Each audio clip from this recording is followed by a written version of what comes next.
আল্লাহ আপনাদের সময়কে সব ভালোবাসা ও স্নেহ দিয়ে আনন্দময় করুন। স্বাগতম। আপনাদের সাথে আমাদের আজকের গল্পের শিরোনাম হল গরিব কাঠুরিয়া যে তার সন্তানদের ক্ষুধার্ত রেখে গিয়েছিল। এটি একটি রোমাঞ্চকর ও উত্তেজনাপূর্ণ গল্প। আশা করি এটি আপনাদের পছন্দ হবে। একটি দূরবর্তী গ্রামে, যেখানে ঘন জঙ্গল ও ভয়ঙ্কর পাহাড় দ্বারা ঘেরা, সেখানে বাস করত এক গরিব কাঠুরিয়া, নাম মাসুদ। তার সাথে ছিল তার সদয় স্ত্রী আমিনা এবং তাদের ৩ সন্তান, সালিম, নুরা এবং জাদ। তাদের ছোট্ট কুঁড়ে ঘরটি ছিল পুরানো কাঠের তৈরি, যার ফাঁক দিয়ে শীতের কনকনে রাতে ঠান্ডা হাওয়া ঢুকে পড়ত। ভেতরে শোনা যেত ক্ষুধার্ত পেটের কাতরানি। মাসুদ প্রতিদিন ভোরের আলো ফোটার আগে উঠে তার ঘুমন্ত সন্তানদের দিকে তাকাত, যারা ঠান্ডায় জড়াজড়ি করে ঘুমাত। তারপর একটা দীর্ঘ শ্বাস ফেলে তার পুরানো কুড়াল হাতে নিয়ে জঙ্গলের দিকে রওনা হতো, যাতে দিনের খাবারের জন্য কিছু রোজগার করতে পারে। তার কৃশ শরীর আর ক্লান্ত চোখ ছিল বছরের পর বছর কঠোর পরিশ্রমের সাক্ষী। তবুও দারিদ্র্যের কষ্ট সত্ত্বেও তার দৃঢ়তা ভাঙেনি। জঙ্গলে তার কুড়ালের আঘাতের শব্দ গাছের মাঝে প্রতিধ্বনিত হতো, যেন তার কষ্টময় জীবনের নীরব কান্না। সে কাঠ কেটে ভারী বোঝা বানাত, তা কাঁধে তুলে নিত। তারপর দীর্ঘপথ হেঁটে গিয়ে সামান্য কয়েকটি মুদ্রার বিনিময়ে বিক্রি করত। এই মুদ্রা দিয়ে কোনো মতে শুকনো রুটি কিনতে পারত। তার স্ত্রী আমিনা কুড়ে ঘরে বসে তার সন্তানদের মুখের দিকে হৃদয় বিদারক দৃষ্টিতে তাকাত। তারা ছিল ছোট, তাদের চোখে ছিল নিষ্পাপ ভাব, কিন্তু সেই নিষ্পাপতার পেছনে ছিল নির্মম ক্ষুধা এবং একটি উষ্ণ খাবারের স্বপ্ন, যা কখনো পূরণ হতো না। আমিনা কাঁপা হাতে তাদের মাথায় হাত বুলিয়ে দিত, ফিসফিস করে বলত, ধৈর্য ধরো আমার প্রিয়রা, তোমাদের বাবা শীঘ্রই ফিরবে, সাথে খাবার নিয়ে। ধৈর্য ধরো। কিন্তু তার মনে সে জানত তাদের ধৈর্য অনেক দীর্ঘ হয়েছে এবং মাসুদ তার সাধ্যের চেয়ে বেশি পরিশ্রম করছে। তবুও প্রতিদিন ফিরত সামান্য খাবার নিয়ে, যা সবাইকে পেট ভরে খাওয়ানোর জন্য যথেষ্ট ছিল না। তার দৃষ্টি বারবার দরজার দিকে যেত, অপেক্ষা করত তার স্বামীর ফিরে আসার। ভয়ে তার হৃদয় কেঁপে উঠত যদি সে খালি হাতে ফেরে। এক শীতল সন্ধ্যায় মাসুদ অন্য দিনের তুলনায় দেরিতে ফিরল। তার মুখ ছিল ফ্যাকাশে, জামাকাপড় ছেঁড়া আর কাঁধের কাঠের বোঝা ছিল স্বাভাবিকের চেয়ে কম। সে বোঝা মাটিতে ফেলে হাঁপাতে হাঁপাতে মেঝেতে বসে পড়ল। পাশে ছিল ছোট্ট উনুন, যা দুদিন ধরে জ্বালানো হয়নি, কারণ যথেষ্ট কাঠ ছিল না। কাঁপা গলায় সে বলল, আজ আমি সব কাঠ বিক্রি করতে পারিনি। মানুষ এখন টাকা দিতে চায় না, বেশি কাঠ চায় কম দামে। আমিনার চোখ থেকে অশ্রু ঝরে পড়ল, তবে নীরবে। সে জানত সন্তানদের সামনে তার দুর্বলতা দেখালে তাদের কষ্ট আরও বাড়বে। সে মাসুদের কাছে এসে ফিসফিস করে বলল, আমরা একটা উপায় বের করব, হতাশ হয়ো না, আমাদের সন্তানদের জন্য আমাদের দৃঢ় থাকতে হবে। কিন্তু মাসুদ তাকে দুঃখিত চোখে তাকিয়ে বলল, আমি ক্লান্ত আমিনা, এই নির্মম জীবন থেকে আমি ক্লান্ত। সেই রাতটা ছিল দীর্ঘ। মাসুদ আর তার স্ত্রী বসে তাদের ক্ষুধার্ত ঘুমন্ত সন্তানদের দেখছিল। মাসুদের হৃদয় প্রতিটি শ্বাসের সাথে ছিন্ন ভিন্ন হচ্ছিল। সে নিজেকে প্রশ্ন করছিল, আমি কি প্রতিদিন তাদের এভাবে কষ্ট পেতে দেখব? কি ক্ষুধা চিরকাল তাদের সঙ্গী হবে? তার মনে এক অদ্ভুত অনুভূতি জাগছিল, যেন সময় এসেছে একটি কঠিন সিদ্ধান্ত নেওয়ার। পরদিন সকালে সূর্য ওঠার আগে মাসুদ উঠে পড়ল। তার মুখে ছিল এক গভীর সিদ্ধান্তের ছাপ। সে জানত আজকের দিনটি হবে ভিন্ন। তার পদক্ষেপ তাকে তার সাধারণ কুড়েঘর এবং পরিবার থেকে দূরে নিয়ে যাবে, যাদের জন্য সে সবসময় লড়াই করেছে। সে তার পুরানো কুড়ালের দিকে তাকালো, যা ছিল তার পরিশ্রমের সঙ্গী, তার প্রতিটি আঘাতের সাক্ষী, তার কপালের ঘামের সঙ্গী। সে কুড়ালটি আলতো করে ধরল, যেন এক প্রিয় বন্ধুকে বিদায় জানাচ্ছে। গভীর দীর্ঘশ্বাস ফেলে সে তার স্ত্রীর দিকে এগিয়ে গেল, যে তখন তার শব্দে জেগে উঠেছিল। আমিনা তাকে দুঃখ ও উদ্বেগ ভরা চোখে তাকিয়ে জিজ্ঞাসা করল, কি হয়েছে মাসুদ, তুমি কাল থেকে ভালো নেই? সে তার কাঁপা হাত ধরে বসল এবং ভাঙা গলায় বলল, আমিনা, আমি আর এভাবে চলতে পারছি না। আমাদের সন্তানরা প্রতিদিন ক্ষুধায় কষ্ট পাচ্ছে, আমি আর তাদের চোখে এই বেদনা দেখতে পারছি না। আমিনার হৃদয় কেঁপে উঠল, তার চোখ ভরে গেল অশ্রুতে। তবুও সে নিজেকে শক্ত করে বলল, আমরা ধৈর্য ধরব, যেমন সবসময় ধরেছি, জিনিসগুলো ভালো হবে। কিন্তু মাসুদ মাথা নাড়ল এবং দুঃখের সাথে বলল, আমি অনেক দিন ধরে অপেক্ষা করেছি যে জিনিসগুলো ভালো হবে, কিন্তু তা হয়নি। আজ আমি আমার কুড়াল বাজারে বিক্রি করব। সেই টাকা দিয়ে তুমি কিছুদিনের জন্য সন্তানদের জন্য রুটি কিনতে পারবে। তারপর আমি চলে যাব। আমি অন্য কোথাও কাজ খুঁজব, হয়তো সেখানে রোজগার পাব এবং তোমাদের জন্য ফিরে আসব। আমিনা শিউরে উঠল। সে অবিশ্বাসের সাথে তার হাত চেপে ধরে বলল, না মাসুদ, তুমি আমাকে আর সন্তানদের একা ফেলে যেতে পারো না। তাদের কে রক্ষা করবে? তোমাকে কে রক্ষা করবে? আমি কিভাবে তোমার জন্য অপেক্ষা করব? জানি না তুমি কোথায় আছো বা কবে ফিরবে। দয়া করে যেও না। কিন্তু মাসুদ তার সিদ্ধান্ত নিয়ে ফেলেছিল। তার হৃদয় যন্ত্রণা থাকলেও সন্তানদের ক্ষুধার্ত থাকার চিন্তা তার কাছে আরও বেশি বেদনাদায়ক ছিল। সে ফিসফিস করে বলল, আমি জানি এটা কঠিন সিদ্ধান্ত, কিন্তু আমি এটা করছি তোমাদের জন্য, তাদের জন্য। আমি চাই না তারা শুধু ক্ষুধা নিয়ে বড় হোক। আমি প্রতিজ্ঞা করছি, আমি ফিরব এবং তাদের জন্য ভালো কিছু নিয়ে আসব। আমিনা কাঁদতে কাঁদতে তাকে জড়িয়ে ধরল। তার মনে সে জানত তাকে থামানোর চেষ্টা ব্যর্থ হয়েছে। সেই দুঃখময় সকালে মাসুদ বাজারের দিকে রওনা হলো। তার পা ভারী হয়ে এলো। আমিনার চোখ তার পিছু পিছু জানালা থেকে তাকিয়েছিল। বাজারে মাসুদ তার কুড়াল সামান্য দামে বিক্রি করল। তার কাছে প্রতিটি মুদ্রা ছিল তার সন্তানদের জন্য একটি অতিরিক্ত দিনের খাবার। সে কুঁড়ে ঘরে ফিরে টাকাটা আমিনার হাতে দিল, যে দুঃখে দাঁড়াতে পারছিল না। সে তার ঘুমন্ত সন্তানদের চুমু খেল, তাদের মুখের দিকে অনেকক্ষণ তাকিয়ে রইল, যেন তাদের মুখগুলো তার স্মৃতিতে ধরে রাখতে চায়। দরজায় দাঁড়িয়ে সে আমিনার দিকে শেষবারের মতো তাকিয়ে বলল, তাদের ভালো করে দেখাশোনা করো। তাদের বলো তাদের বাবা তাদের এই পৃথিবীর সব কিছুর চেয়ে বেশি ভালোবাসে। তারপর সে চলে গেল, পিছনে ফেলে গেল একটি ভাঙা হৃদয় আর অশ্রুসিক্ত চোখ। কিন্তু তার মনে ছিল একটি ছোট্ট আশা, যে তার এই যাত্রা একটি সুখী প্রত্যাবর্তনে শেষ হবে। মাসুদ জানত না এই যাত্রা তাকে এমন সব দুঃসাহসিক অভিজ্ঞতার দিকে নিয়ে যাবে যা সে কখনো কল্পনাও করেনি। মাসুদ মরুভূমির মধ্য দিয়ে তার যাত্রা শুরু করল, ভারী আশা নিয়ে। যদিও তার দারিদ্র্য ছিল চরম, তার কাছে উট বা ঘোড়া ছিল না যা পথের কষ্ট কমাতে পারত। তাই সে পায়ে হেঁটে চলল একটি রাজ্যের দিকে, যার কথা সে অনেক শুনেছিল। একটি রাজ্য যেখানে সম্পদের প্রাচুর্য এবং কাজের সুযোগ ছিল। সূর্য তার ত্বক পুড়িয়ে দিচ্ছিল, গরম বালি তার খালি পায়ে দংশন করছিল, কিন্তু সে ব্যথা ও হতাশাকে উপেক্ষা করে এগিয়ে চলল। অনেক ঘন্টা ধরে সূর্যের তাপে হাঁটার পর তার শরীর তাকে ছেড়ে দিতে শুরু করল। ক্লান্তি তার মধ্যে ঢুকে পড়ল, তার গলা শুকিয়ে গেল তৃষ্ণায়। তার পা ধীরে ধীরে থেমে গেল।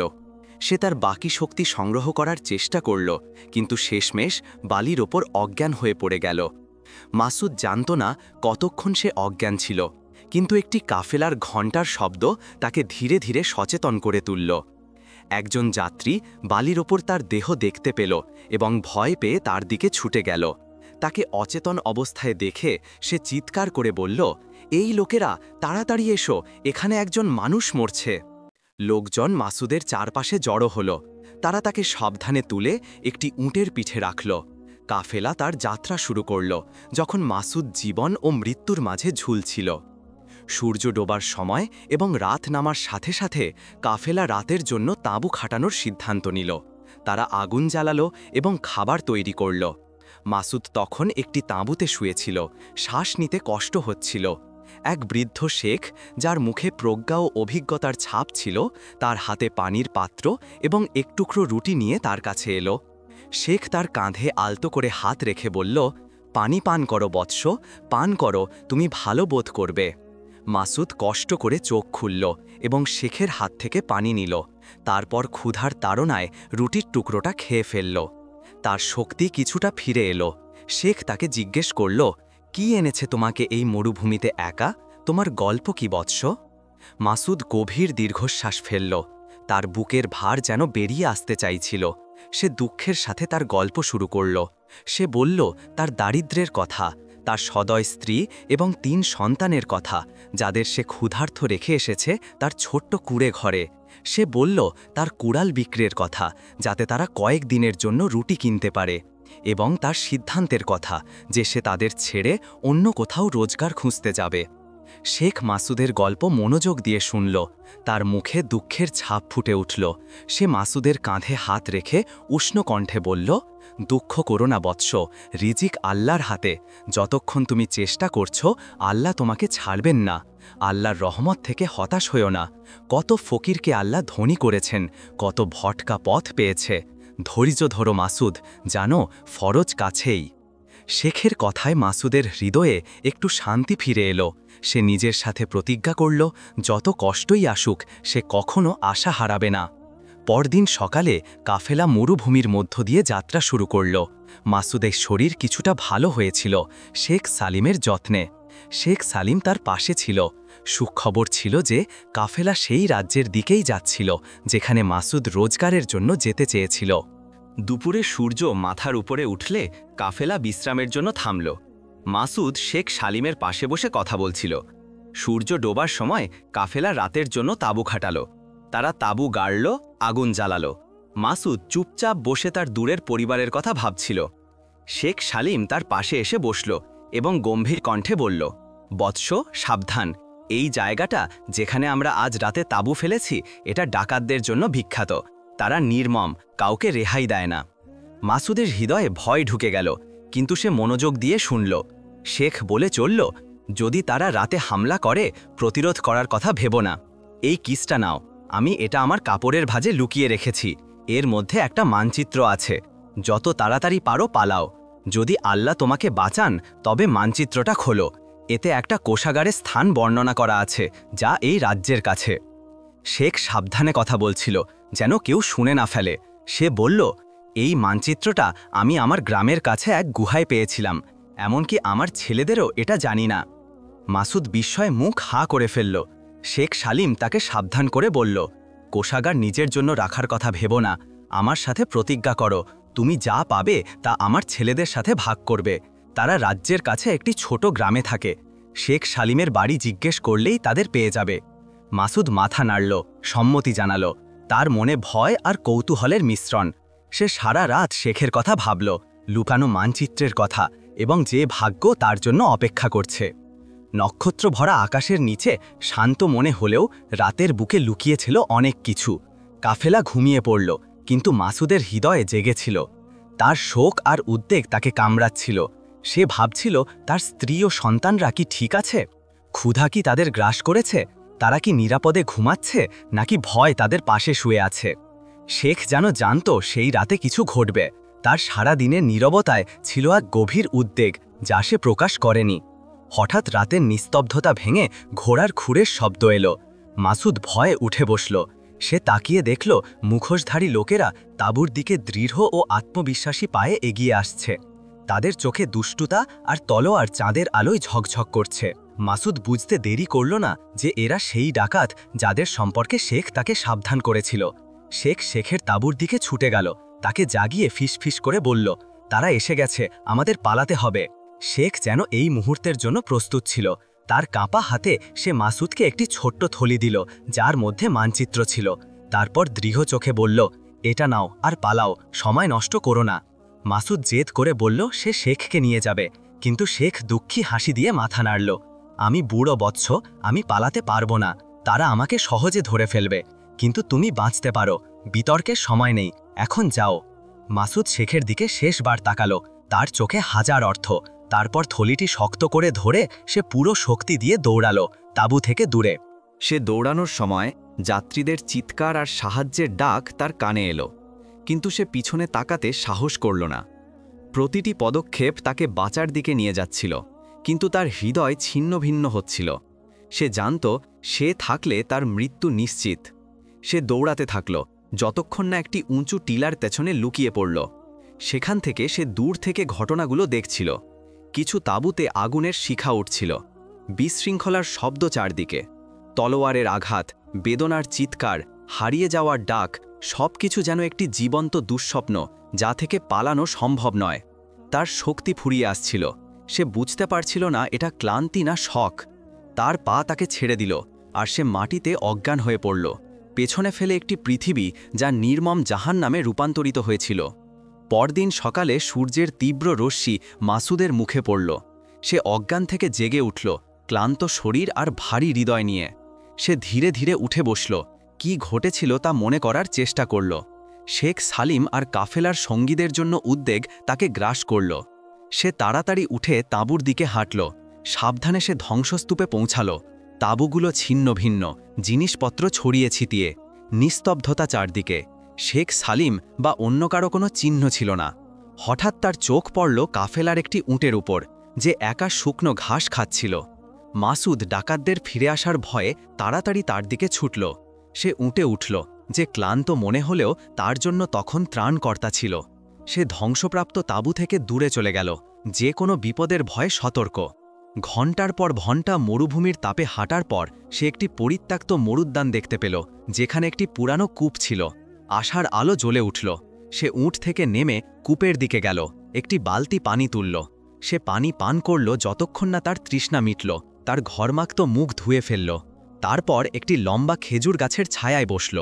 বসে বসে সে হঠাৎ শেখ সালিমের দেওয়া থলির কথা মনে করল। সে তার কাপড়ের ভাঁজ থেকে থলিটি বের করল এবং ধীরে ধীরে খুলল। ভেতরে ছিল শেখের কথা করা মানচিত্র। সে সাবধানে মানচিত্র খুলল।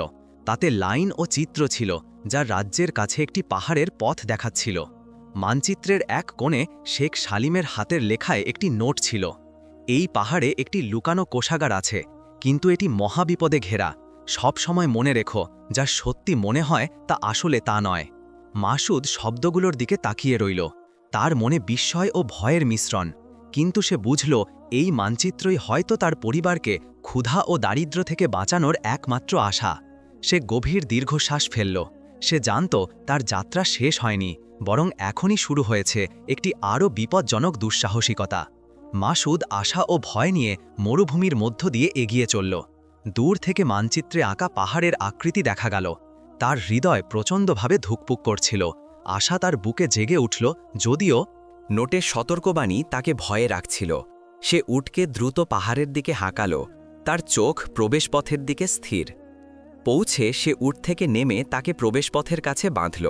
তারপর সাবধানে অন্ধকার গুহার মধ্যে পা রাখল। চারদিকে অন্ধকার সবকিছু গ্রাস করছিল। সে সাহস সংগ্রহ করল এবং অন্ধকারের মধ্যে এগিয়ে গেল। হঠাৎ একটি আর্তনাদ শুনতে পেল। সে আলোর উৎসের দিকে এগোল। সেখানে ছিল একটি গভীর গর্ত, যার কোনো তল নেই।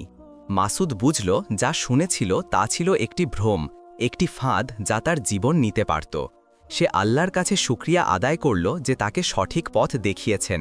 তারপর মানচিত্রে নির্দেশিত জায়গার দিকে এগিয়ে গেল। মাসুদ পাহাড়ের অন্ধকারে হাঁটতে থাকল, প্রতিটি পদক্ষেপে সতর্ক। অন্ধকার এত গাঢ় ছিল যে সবকিছু গ্রাস করছিল। রহস্যময় ফিসফিস তার কানে বাজছিল, যেন অদৃশ্য প্রাণীর শ্বাস। অনেকটা পথ পেরিয়ে সে একটি তিনমুখী পথে পৌঁছাল। একটি পথ ছিল সহজ মসৃণ, অন্যটি ছিল খাড়া, ধারালো পাথরে ভরা, সরু। সে মানচিত্রের সতর্কবাণী মনে করল, যা সত্যি মনে হয় তা আসলে তা নয়। সে দ্বিধা সত্ত্বেও কঠিন পথ বেছে নিল। সাবধানে সে অন্ধকারে পথ করে নিল। হঠাৎ তার চোখ পড়ল একটি পুরানো কাঠের সিন্দুকের ওপর, ধুলোয় ঢাকা, যেন শতাব্দী ধরে ভুলে গেছে। তার হাত কাঁপছিল যখন সে সিন্দুক ছুঁল। সে তা সামান্য তুলতেই মাটি কেঁপে উঠল। পাহাড় থেকে যেন রাগী কান্নার শব্দ এলো। সে পিছিয়ে গেল। সে ভাবল, সে কি ভুল করল? এটা কি ফাঁদ? কিন্তু তার সন্তানদের ক্ষুধার্ত চোখ আর স্ত্রীর অশ্রু তার মনকে তাড়া করছিল। সে সিন্দুক শক্ত করে ধরল। হঠাৎ একটি গভীর কণ্ঠ ভূমির গভীর থেকে এলো, সিন্দুক ছেড়ে দাও, নয়তো পস্তাবে। মাসুদ ধীরে ফিরল। তার চোখ ভয়ে বিস্ফারিত হল যখন সে অন্ধকারে একটি লম্বা ছায়া দেখল। কোনো স্পষ্ট মুখ ছিল না, শুধু দুটি লাল চোখ জ্বলছিল আগুনের মতো। কণ্ঠটি আরও জোরে বলল, তুমি যা নেওয়া উচিত নয় তা নিয়েছ, এখনই ফিরিয়ে দাও। মাসুদের শিরায় শিহরণ বয়ে গেল, কিন্তু তার সন্তানদের ক্ষুধার চিন্তা তার ভয়ের চেয়ে শক্তিশালী ছিল। সে সিন্দুক শক্ত করে ধরে পাগলের মতো দৌড়াল। পেছনে শ্বাসের শব্দ শুনতে পেল। ছায়াটি তাকে তাড়া করছিল। দেওয়ালগুলো যেন তাকে গ্রাস করতে চাইছিল। তার পা টলে গেল, কিন্তু সে দৌড়াতে থাকল। হঠাৎ পাহাড়ের প্রবেশপথ থেকে আলোর একটি রশ্মি দেখা গেল। সে হাঁপাতে হাঁপাতে বাইরে এলো। সে ভাবল সে বেঁচে গেছে, কিন্তু সে জানত না বিপদ এখনও শেষ হয়নি। প্রবেশপথের কাছে পৌঁছতেই সে একটি দ্রুত নড়াচড়া টের পেল। কিছু বোঝার আগেই তার মাথায় একটি শক্ত বস্তুর আঘাত লাগল। তীব্র ব্যথায় তার মাথা ঘুরে গেল আর সে অন্ধকারে তলিয়ে গেল। সে জানে না কতক্ষণ অজ্ঞান ছিল। যখন জ্ঞান ফিরল, তার মাথায় তীব্র ব্যথা। সে মাথা ঘুরছে। সে হাত নাড়ার চেষ্টা করল, কিন্তু দেখল তার হাত শক্ত করে পেছনে বাঁধা। কষ্ট করে মাথা তুলে দেখল সে একটি মৃদু আলোর তাঁবুতে, ধোঁয়ার গন্ধ চারিদিকে। তার সামনে তিনজন লোক ফিসফিস করে কথা বলছিল আরেকজনের সাথে, যাকে সে ঘোলাটে দৃষ্টিতে দেখতে পেল না। সে আরও মনোযোগ দিল। হঠাৎ তার চোখ চতুর্থ লোকটির ওপর পড়ল। তার চোখ বিস্ফারিত হল, রক্ত জমে গেল, তার মুখ ফ্যাকাশে হয়ে গেল। সে বিস্ময় ও ভয়ের সাথে ফিসফিস করে বলল, হায় আল্লাহ, এ তো শেখ সালিম। তার কথা আটকে গেল। সে বোঝার চেষ্টা করল, তারপর কাঁপা গলায় বলল, তুমি বেঁচে গেছো শেখ, আল্লাহর শুক্রিয়া। সে তার বাঁধা হাতের দিকে তাকিয়ে আকুলভাবে বলল, আমার বাঁধন খুলে দাও দয়ালু শেখ, আমি বুঝতে পারছি না কেন আমি এভাবে বাঁধা। কিন্তু শেখের প্রতিক্রিয়া তার প্রত্যাশার মতো ছিল না। শান্ত হাসির পরিবর্তে শেখ তাকে ঠান্ডা, অদ্ভুত দৃষ্টিতে তাকালো, যাতে ছিল উপহাস ও নিষ্ঠুরতা। মাসুদ কিছু বোঝার আগেই একজন লোক হো হো করে হাসল। মাসুদের শরীর কেঁপে উঠল। লোকটি বলল, হায় বেচারা, এ শেখ সালিম নয় যাকে তুমি চিনতে, এ আমাদের নেতা রইস সালিম। মাসুদের চোখ বিস্ফারিত হল, বিস্ময় কঠিন ধাক্কায় রূপান্তরিত হল। লোকটি বিদ্রূপের সুরে বলল, তোমাকে ধোঁকা দেওয়া হয়েছে বোকা, তুমি ভেবেছিলে সে ডাকাতদের হাতে মারা গেছে। আমরাই সব কিছু সাজিয়েছি, আমরা কাফেলার উপর হামলা করেছি, সব কিছু লুট করেছি। আমরা ধৈর্য ধরে দেখেছি তুমি কিভাবে বিপদের মুখোমুখি হয়ে কোষাগার বের করলে। আর যখন তুমি পাহাড় থেকে বের হলে, রইস সালিম নিজে তোমাকে চূড়ান্ত আঘাত করল। মাসুদ কষ্ট করে গিলল। সে কঠিন সত্য বোঝার চেষ্টা করছিল। সে সালিমের দিকে ক্রোধ ও হতাশায় তাকালো, তারপর কাঁপা গলায় বলল, তুমি ধোঁকাবাজ, তুমি আমাকে ব্যবহার করেছ, কিন্তু আমি শপথ করছি তোমাকে ছাড়ব না, আমি প্রতিশোধ নেব। আবার সালিম হাসল। এবার তার হাসি ছিল নিষ্ঠুর, ঠান্ডা, বরফের মতো। সে কাছে এসে ফিসফিস করে বলল, তোমার কাজ শেষ মাসুদ, আমাদের আর তোমার দরকার নেই। কাল আমরা চলে যাব, আর তার আগে তোমার থেকে চিরতরে মুক্তি পাব। তারপর সে তার লোকদের দিকে ফিরে আদেশ দিল, ভালো করে ঘুমাও, আমাদের সকালে লম্বা পথ পাড়ি দিতে হবে। মুহূর্তের মধ্যে তাঁবু নিস্তব্ধ হয়ে গেল। শুধু লোকদের শ্বাসের শব্দ শোনা যাচ্ছিল। তারা গভীর ঘুমে, কিন্তু মাসুদ জেগেছিল। তার মন ঘড়ির মতো দ্রুত কাজ করছিল, তার হৃদয় জোরে ধুকপুক করছিল। ঠান্ডা রাতেও তার কপালে ঘাম। সে শুধু একটি জিনিস ভাবছিল, পালানো। সে তার ক্ষুধার্ত সন্তানদের মুখ ভাবল, তারা তার ফেরার অপেক্ষায়। সে তার স্ত্রীর দুঃখী চোখ মনে করল, যিনি তাকে ভয় ও আকুতি নিয়ে বিদায় দিয়েছিল। সে তাদের হতাশ করতে পারে না, তাকে যে করেই হোক বাঁচতে হবে। সে তাঁবুর মধ্যে চোখ বোলাল। হঠাৎ তার চোখ পড়ল পাহাড় থেকে বের করা সেই পুরানো কাঠের সিন্দুকের ওপর। সেটি তাঁবুর এক কোণে, সালিমের কাছে। সালিম তখন নিশ্চিন্তে ঘুমাচ্ছিল, যেন সে কাউকে হত্যার পরিকল্পনা করেনি। তার লোকেরাও ঘুমে, কেউ নাক ডাকছিল, কেউ কষ্টে শ্বাস নিচ্ছিল, যেন দুঃস্বপ্নে তারা খাচ্ছে। কিন্তু দুঃস্বপ্ন ছিল মাসুদের। হঠাৎ তার মাথায় একটি পরিকল্পনা এলো, একটি ঝুঁটিপূর্ণ পরিকল্পনা, কিন্তু তার একমাত্র আশা। কিন্তু তার হাত তখনও বাঁধা। তাকে প্রথমে মুক্ত হতে হবে। সে অন্ধকারে তাকিয়ে রইল। হঠাৎ তার চোখ পড়ল একটি ছোট্ট খঞ্জরের ওপর, মাটিতে কয়েক পা দূরে। সে নিঃশ্বাস চেপে ধরল, তারপর ধীরে ধীরে হামাগুড়ি দিয়ে এগোলো, তার শরীর মাটি ছুঁয়ে, যেন সাপের মতো শিকারের দিকে যাচ্ছে। প্রতিটি শব্দ, বালির সাথে প্রতিটি ঘষা তার শেষ হতে পারত। অবশেষে সে খঞ্জরটি পেল, কষ্ট করে আঙুল দিয়ে ধরল এবং দড়ি কাটতে শুরু করল। এটা সহজ ছিল না। দড়ি ছিল মোটা, খঞ্জর ছোট। প্রতিবার চাপ দিতে তার হাত যেন ছিন্ন ভিন্ন হয়ে যাচ্ছিল, কিন্তু তার আর কোনো উপায় ছিল না। সে চেষ্টা চালিয়ে গেল, ধীরে, সাবধানে। অবশেষে দড়ির তন্তু কাটতে শুরু করল। তারপর দড়ি ছিঁড়ে গেল। সে নিঃশ্বাস চেপে ধরল, কেউ জেগে গেছে কিনা দেখল। কোনো নড়াচড়া না দেখে সে একটু শিথিল হল। তারপর ধীরে তাঁবু থেকে বেরিয়ে এলো। সে একটি বালির জায়গায় পৌঁছালো। চারদিকে তাকিয়ে দেখল কেউ নেই। সে দ্রুত খুঁড়তে শুরু করল, যেন তার মুক্তি খুঁড়ছে। সে সিন্দুকটি গর্তে রাখল, বালি দিয়ে ঢেকে দিল। তারপর হাত দিয়ে মাটি সমান করল, যেন কিছুই হয়নি। সে শেষবার গর্তের দিকে তাকালো, তারপর তাঁবুতে ফিরে এলো। তার হৃদয় ধুকপুক করছিল। সে তার আগের অবস্থানে ফিরে গেল, হাত পেছনে রাখল, যেন এখনও বাধা। তারপর চোখ বন্ধ করে ঘুমের ভান করল। কিন্তু সে সব কিছু লক্ষ্য করছিল, প্রতিটি নড়াচড়া, প্রতিটি শ্বাস, প্রতিটি ফিসফিস। সে তার পরবর্তী পদক্ষেপের জন্য অপেক্ষা করছিল। ভোরের মৃদু আলোয় ডাকাতরা জেগে উঠল। তাদের বুকে ছিল নিষ্ঠুর পরিকল্পনা। তারা মাসুদকে শেষ করতে চাইছিল, কারণ তার আর কোনো দরকার ছিল না। সিন্দুকটি ছিল তাদের একমাত্র লক্ষ্য। কিন্তু তারা জানত না, ভাগ্য তাদের জন্য একটি কঠিন বিস্ময় প্রস্তুত করেছিল। তারা যখন প্রস্তুতি নিচ্ছিল, হঠাৎ একটি চিৎকার ভোরের নিস্তব্ধতা ভেঙে দিল। একজন লোক ভয়ে চিৎকার করে বলল, সিন্দুক কোথায়? সবাই স্থির হয়ে গেল, চোখ বিস্ফারিত। তারপর উত্তেজিত দৃষ্টি চারিদিকে ছড়িয়ে পড়ল।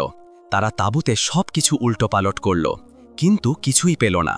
তাদের মধ্যে অস্থিরতা ছড়িয়ে পড়ল, সন্দেহ তাদের মধ্যে বিষের মতো ছড়িয়ে গেল। মাসুদ বুঝল তার মুহূর্ত এসে গেছে।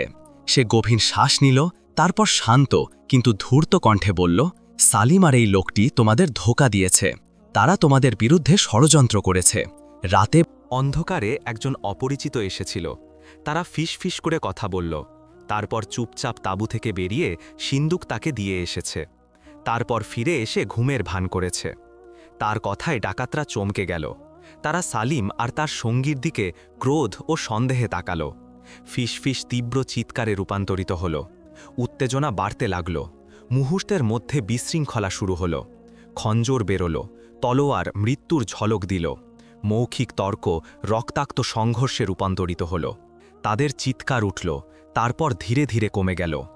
একে একে তারা পড়তে লাগল, রক্তে ভেজা মৃতদেহ। বিশৃঙ্খলার মাঝে মাসুদ দ্রুত নড়ল। সে সিন্দুক তুলে নিল, শক্ত করে ধরল। তারপর তাঁবুর দরজার দিকে ছুটল। তার চোখে বিজয়ের ঝলক। কিন্তু দরজা পার হওয়ার আগে একটি ঠান্ডা হাত তার পায়ের গোড়ালি শক্ত করে ধরল। তার শ্বাস বন্ধ হয়ে গেল। তার হৃদয় দ্রুত ধুকপুক করল। সে ধীরে ফিরল। সে দেখল সালিম মাটিতে পড়ে, তার শরীর রক্তে ভেজা, চোখে ক্রোধ ও বেদনা। সালিম কষ্ট করে বলল, তুমি আমাদের ধোঁকা দিয়েছ হতভাগা। মাসুদ সেই লোকটির দিকে তাকালো, যে কিছুক্ষণ আগে নিজেকে বিজয়ী ভেবেছিল। এখন তার শুধু শেষ নিঃশ্বাস বাকি। মাসুদ কাছে গেল, তাকে ঘৃণা ও ক্রোধের দৃষ্টিতে তাকালো। তারপর দৃঢ় কণ্ঠে বলল, এটা মন্দ, ধোঁকা আর লোভের শাস্তি। আল্লাহ সময় দেন, কিন্তু উপেক্ষা করেন না। সালিম কিছু বলতে চাইল, কিন্তু মৃত্যু তাকে ছাড়িয়ে গেল। সে শ্বাস নিল, তার মাথা একপাশে ঢলে পড়ল, চোখ নিষ্প্রাণ হয়ে গেল। মাসুদ সেই মৃতদেহের ওপর দাঁড়াল, যারা কিছুক্ষণ আগে তার শত্রু ছিল। তারপর সিন্দুকের দিকে তাকালো। সে দীর্ঘ শ্বাস ফেলল, তারপর তাঁবু থেকে বেরিয়ে এলো, পেছনে ফেলে রক্ত আর বিশ্বাসঘাতকতার গন্ধ। মাসুদ মরুভূমির মাঝে দাঁড়াল। সে বিশুদ্ধ বাতাসে শ্বাস নিল, যা স্বাধীনতা ও বিজয়ের গন্ধ বহন করছিল। সে কাঁপা হাত তুলে আকাশের দিকে তাকালো, তার চোখ অশ্রুতে ভরে গেল। সে শ্রদ্ধার সাথে বলল, হে আল্লাহ, তোমার শুকরিয়া। তুমি আমাকে মৃত্যু থেকে বাঁচিয়েছ, আমার হক ফিরিয়ে দিয়েছ, এবং এমন ভালো দিয়েছ যা আমি কল্পনাও করিনি। কিছুক্ষণ সে দাঁড়িয়ে থাকল, মুক্তির মহিমা অনুভব করল। তারপর সিন্দুকের দিকে তাকালো, যা সে শক্ত করে ধরেছিল, যেন এটাই পৃথিবীর সবচেয়ে মূল্যবান জিনিস। সে দ্বিধা করল, তার হৃদয় প্রত্যাশায় ধুকভুক করছিল। অবশেষে সে সিন্দুক খুলল। ঢাকনা সরাতেই তার চোখের সামনে জলজল করে উঠল বিরল রত্নের রং। সূর্যের আলোয় তা যেন দিনের মাঝে নক্ষত্রের মতো ঝকঝক করছিল। এত উজ্জ্বল ছিল যে তাকে চোখ বন্ধ করতে হলো। সে তাড়াতাড়ি সিন্দুক বন্ধ করল, ভয়ে যেন বাতাস তার কোষাগার চুরি না করে। চারদিকে তাকিয়ে সে দেখল ডাকাতদের ঘোড়াগুলো মালিকহীন ঘুরছে। সে একটি শক্তিশালী কালো ঘোড়ার দিকে এগিয়ে গেল। সে তার গলায় আলতো করে হাত বুলালো, তারপর লাগাম ধরে উঠল। তার মনে তখন শুধু একটি চিন্তা, তার পরিবার। তার হৃদয় জোরে ধুকপুক করছিল। তার মনে উদ্বেগ ও শোক। তারা এখন কেমন আছে? তারা কি ক্ষুধার্ত? তারা কি কাঁদতে কাঁদতে ঘুমিয়েছে? এই প্রশ্নগুলো তার আত্মাকে চাবুকের মতো আঘাত করছিল। সে ঘোড়াকে দ্রুত ছুটতে বলল। বাতাস তার মুখে আঘাত করছিল, কিন্তু সে পাত্তা দিল না। শহরের বাজারের পাশ দিয়ে যাওয়ার সময় সে মনে করল তার হাতে এখন কোষাগার, কিন্তু এর কোনো মূল্য নেই যদি সে তার পরিবারকে খুশি করতে না পারে। সে ঘোড়া থেকে নেমে এক ধনী ব্যবসায়ীর কাছে গেল। সে সিন্দুক খুলে একটি আখরোটের আকারের রত্ন বের করল। এটি চাঁদের টুকরোর মতো ঝকঝক করছিল। ব্যবসায়ী এর সৌন্দর্যে মুগ্ধ হয়ে গেল এবং এর বিনিময়ে একটি বিশাল অঙ্কের টাকা দিতে প্রস্তাব করল, যা মাসুদ তার সারা জীবনে কল্পনাও করেনি। মাসুদ একটি হাসি দিল, যাতে ছিল একজন দরিদ্র মানুষের বিস্ময় যখন সে তার সামনে সম্পদ দেখে। সে সম্মত হল এবং টাকা নিল। তারপর বাজারের গলিতে ঢুকে গেল। সে তাজা রুটি, মধু, মাংস, বিরল ফল এবং এমন সব খাবার কিনল যা তার বাড়িতে আগে কখনো আসেনি। সে শুধু তার সন্তানদের পেট ভরাতে চায়নি, সে চেয়েছিল তাদের একটি অবিস্মরণীয় দিন দিতে, যেদিন ক্ষুধা ও দুঃখ তাদের ছোট্ট মুখ থেকে মুছে যাবে। সে তার ঘোড়ায় ফিরল, তার মুখে একটি প্রশস্ত হাসি, তার হৃদয় ছিল অপরিমেয় শোক। সে শুধু সেই মুহূর্তের কথা ভাবছিল যখন সে তার বাড়ির দরজায় কড়া নাড়বে এবং তার সন্তানদের বিস্ময় ও আনন্দে ভরা চোখ দেখবে। রাত নামার সময় মাসুদ তার ছোট্ট সাধারণ কুঁড়ে ঘরে পৌঁছাল। তার হৃদয় জোরে ধুকপুক করছিল যখন সে কাঠের জরাজীর্ণ দরজার কাছে এলো। ভেতর থেকে নরম ভাঙা ভাঙা কান্নার শব্দ ভেসে আসছিল, মিশেছিল কাতরানির সাথে। সে তৎক্ষণাৎ বুঝল এটা তার সন্তানদের কান্না। সে জোরে দরজায় কড়া নাড়ল, উৎকণ্ঠা ও উত্তেজনায় নিজেকে সামলাতে পারছিল না। তার স্ত্রী ধীরে দরজা খুলল, তার মুখ ফ্যাকাশে, চোখ লাল। তাকে দেখে সে কয়েক মুহূর্তের জন্য স্থির হয়ে গেল, যেন সে স্বপ্নের কোনো ছায়া দেখছে। তারপর একটি দমবন্ধ চিৎকার দিয়ে সে তার দিকে ছুটে গেল, বলল, মাসুদ, হে আল্লাহ, তুমি কি সত্যিই এখানে? তার উত্তর দেওয়ার আগেই সন্তানরা কুঁড়ে ঘর থেকে ছুটে বেরিয়ে এলো। তাদের ছোট ছোট খালি পায়ে তারা তার দিকে দৌড়ালো, তার নাম চিৎকার করে। তাদের চোখে আনন্দ ও কষ্টের মিশ্রিত অশ্রু। তারা তাকে ঘিরে ধরল, তার পায়ে উঠল, তার কাপড় ধরল, তাদের মুখ তার বুকে গুজে দিয়ে কাঁদতে লাগল। বাবা, তুমি কোথায় ছিলে? আমরা ভেবেছিলাম তুমি আর ফিরবে না। তাদের জামা কাপড় ছিল নোংরা, মুখ ক্ষুধায় ফ্যাকাশে, কিন্তু সেই মুহূর্তে তারা সব ভুলে গেল। ক্ষুধা আর কিছুই ছিল না তার ফিরে আসার আনন্দের সামনে। মাসুদ তাদের অশ্রুতে তার হৃদয় ভিজে যেতে অনুভব করল। সে তাদের শক্ত করে জড়িয়ে ধরল, একে একে তাদের মাথায় চুমু খেল। তারপর তার স্ত্রীর দিকে তাকালো, যে তখনও দাঁড়িয়ে নীরবে কাঁদছিল, হাত মুখে চেপে, যেন ভয় পাচ্ছিল এটা স্বপ্ন। সে তার দিকে উষ্ণ হাসি দিল। আমিনা তার দিকে ছুটে এলো, তার বুকে ঝাঁপিয়ে পড়ল, কাঁপা গলায় বলল, আল্লাহর শুকরিয়া, আল্লাহর শুকরিয়া, যিনি তোমাকে আমাদের কাছে ফিরিয়ে দিয়েছেন। সে তার মাথায় আলতো করে হাত বুলিয়ে উষ্ণ কণ্ঠে বলল, আর কখনো তোমরা ক্ষুধা জানবে না। আমি শপথ করছি, তোমরা আর কখনো ক্ষুধা জানবে না। সে তার ঘোড়ার পেছন থেকে বাজার থেকে কেনা খাবারের থলি বের করল। সে তা খুলল, তাজা খাবারের গন্ধ চারিদিকে ছড়িয়ে পড়ল। সন্তানদের চোখ বিস্ময়ে বড় হয়ে গেল যখন তারা দেখল নরম রুটি, সোনালি মধু, পাকা ফল আর মাংস, যা তারা অনেক দিন ধরে খায়নি। তারা আনন্দে লাফিয়ে উঠল, তাদের ছোট ছোট হাতে খাবার তুলে নিয়ে ক্ষুধার তাড়নায় খেতে শুরু করল। আমিনা তার অশ্রু মুছল, তাদের দিকে তাকিয়ে রইল, তার চোখে কৃতজ্ঞতা ও আনন্দ। সেই রাতে শুধু হাসি ছিল, সুখী মুখের চিবানোর শব্দ আর আনন্দে মিশ্রিত কথা। মাসুদ তাদের মাঝে বসে তার গল্প বলল, কিভাবে সে ডাকাতদের হাত থেকে বেঁচে গেল, কিভাবে আল্লাহ তাকে এমন কোষাগার দিয়েছেন যা সে কল্পনাও করেনি। কয়েকদিন পর মাসুদ বুঝল এই ছোট্ট কুঁড়ে ঘর আর তার নতুন স্বপ্নের জন্য উপযুক্ত নয়। সময় এসেছে তার পরিবারকে একটি সম্মানজনক জীবন দেওয়ার। সে শহরে চলে গেল, সেখানে সে একটি প্রশস্ত বাড়ি কিনল, যার দেয়াল মজবুত, ছাদ শক্ত আর ভরা আলো ও আরামে। তিনি তাতেই থেমে থাকলেন না, তিনি তার সম্পদের একটি অংশ বিনিয়োগ করলেন শহরের বাজারে একটি দোকান খোলার জন্য। সেখানে তিনি কাপড়, মশলা এবং বিলাসবহুল পণ্যের ব্যবসা শুরু করলেন। তার নাম ব্যবসায়ীদের মধ্যে ছড়িয়ে পড়ল। তিনি এবং তার পরিবার এমন একটি আরামদায়ক জীবন পেলেন যা তিনি কখনো কল্পনাও করেননি। তার সন্তানরা আর ক্ষুধায় কাঁদত না, তারা আনন্দে হাসত। তার স্ত্রী আর দুঃখে অশ্রু ফেলত না, আর চোখ ভরে গিয়েছিল শান্তি ও সন্তুষ্টিতে। এভাবেই মাসুদের জীবন পুরোপুরি বদলে গেল। একজন দরিদ্র মানুষ যিনি লড়াই করতেন একটি লোকমার জন্য, তিনি হয়ে উঠলেন একজন সফল ব্যবসায়ী। তিনি বুঝলেন রিজিক আল্লাহর হাতে এবং ধৈর্য ও ঈমান অলৌকিক ঘটনা সৃষ্টি করে। শেষমেশ আমাদের জানা উচিত যে আল্লাহর কাছে মানুষের সবচেয়ে মহৎ কাজগুলোর মধ্যে একটি হল তার পরিবারের জন্য খাবার সংগ্রহ করা এবং তাদের জন্য হালাল রিজিক নিশ্চিত করা। যে পরিশ্রম করে, কষ্ট করে তার সন্তানদের এবং স্ত্রীর জন্য খাবার জোগাড় করে, সে একটি মহৎ ইবাদত করে। এর মাধ্যমে সে দুনিয়া ও আখিরাতে মহৎ পুরস্কার পায়। আবু মাসুদ আল বাদরি থেকে বর্ণিত, নবী মোহাম্মদ সাল্লাল্লাহু সাল্লাম বলেছেন, যখন একজন মানুষ তার পরিবারের জন্য খরচ করে এবং এটাকে সদকা হিসেবে গণ্য করে, তখন তা তার জন্য সদকা হয়। নতুন গল্পে আবার দেখা হবে। আল্লাহর হিফাজতে থাকুন।